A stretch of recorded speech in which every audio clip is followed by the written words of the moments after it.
I feel like I have to say I have 2 small children, so I don't think I really have any hobbies right now, running after children. But before that, I used to be an avid traveler. That was really my hobby.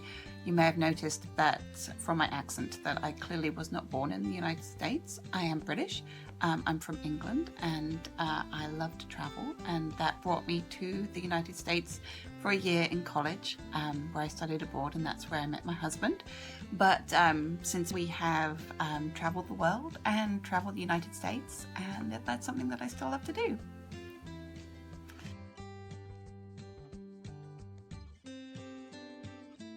So I do not work in the ACDIS office with the rest of the team. I actually work from my home in Charlotte, North Carolina. And my husband is from this area, so that's why we live here, close to his family. But I do make it back up to the office quite often to see the team. And of course, I'm on the phone with them all day, every day from my home office. But I did many years ago actually work in the HC Pro main office. And HC Pro is the parent company of ACDIS.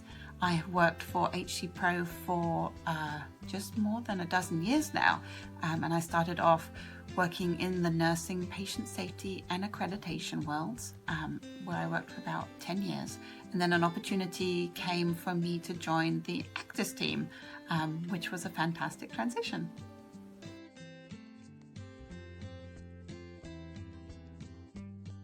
So my day at ACDIS is very varied, and that's one of the things that I love about it. I am the Associate Director of ACDIS in charge of product development.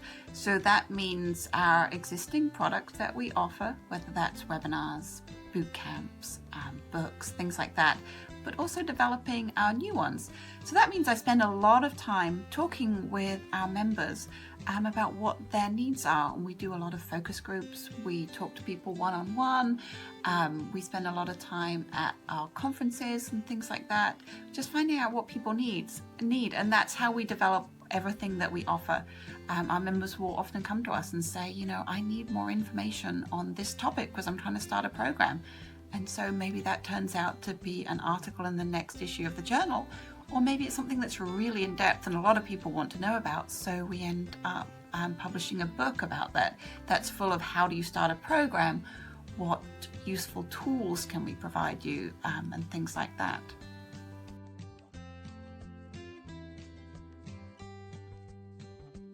I think the greatest piece of advice that I ever received is many years ago from my mum when I was first married, and I've been married for 18 years now, so it really was many years ago, and it's something that she learned from when she was first married, so that was a really long time ago. So when she and my dad were first married, they had a really good friend who was from South Africa, and he had been in England studying, and it was time for him to go home, and he invited my mum and my dad to go visit him and stay with his family, and have this amazing trip to South Africa, and he would show them all around, and generally just sounded like an amazing opportunity. But my mum and dad were newly married, and back in those days, they felt like they had to do the things that you were supposed to do. So they just bought a house. They needed curtains for the house. So they bought curtains for the house instead of going on that trip to South Africa. And my mum said to me, that was a silly thing to do. She said, I don't even remember what the curtains look like. The house is long gone. She doesn't care about the curtains. But that trip to South Africa would have stayed with her, would have been a really amazing experience that she and my dad shared. And they didn't do it, and they got curtains instead, which maybe was the sensible decision, but it wasn't the best decision. And so that's been the best advice that she ever gave me. Don't buy the curtains. Do the exciting thing, do the thing that challenges you, do the not safe thing. And I've really taken that to heart, and I mean, that is how I ended up here in the US, because I followed my heart and where I fell in love, and maybe it wasn't sensible to marry somebody from a different country that I hadn't known all that long, but it was the best decision we ever made, and 18 years later it worked out. And we've definitely tried that as we've traveled the world and lived in different places, but also professionally, doing interesting things, moving to ACDIS. I didn't know anything about CDI, but it was a very fun decision and a challenging decision, and I'm so glad that I did it. Well, thank you for giving me the opportunity to tell you a little bit about myself, and I look forward to seeing all of you at our live events and other places and talking to you via email. Thank you. Bye-bye.